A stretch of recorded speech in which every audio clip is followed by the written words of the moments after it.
Кумановските аптеки располагаат со доволна количина на лекови, сметаат граѓаните. Разлика во цените нема и таа се однесува на лекови кои се на позитивната листа. Некоја минимална разлика во цените има кај суплементите, витамини, минерали, производи кои се користат за намалување на тежина, додатоци во исхраната и слично.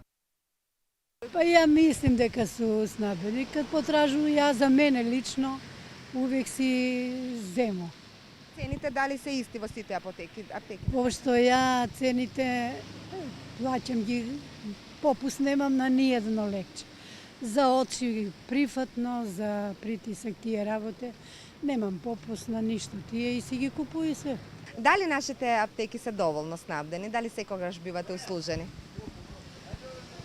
Па не секогаш. Не секогаш. Најчесто пати добивам тоа што барам, меѓутоа не секогаш. Сите ли лекови ги има на позитивната листа? Не. Мислам дека не. И лекарите го делат истиот став со граѓаните дека аптеките во Кумановско се одлично снабдени. Сепак тие препорачуваат дека земањето лекови на своја рака не смее во ниту еден случај да стане пракса. Дали нашите аптеки во Кумановско се добро снабдени со лекови, каков е одзивот, какво е размислувањето на пациентите и вас како лекарска пела?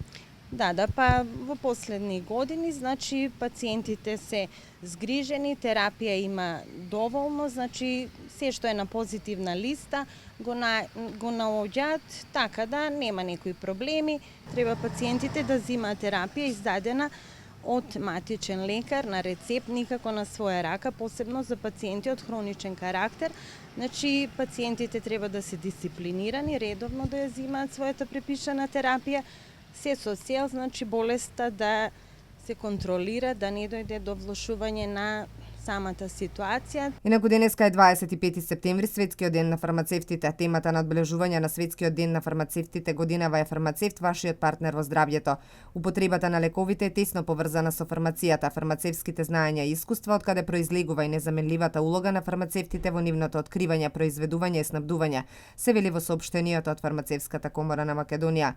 На 25 септември во 1912 е формирана Интернационална фармацевска федерација, која сочинува 32 национални организации, академски институции и индивидуални членови и застапува повеќе од 3 милиони фармацевти и научници од областа на фармацијата во светот. Во Македонија има околу 2.500 фармацевти кои работат во индустријата, контролата и дистрибуцијата на лековите, во образованието, а најголем дел работат во аптеките.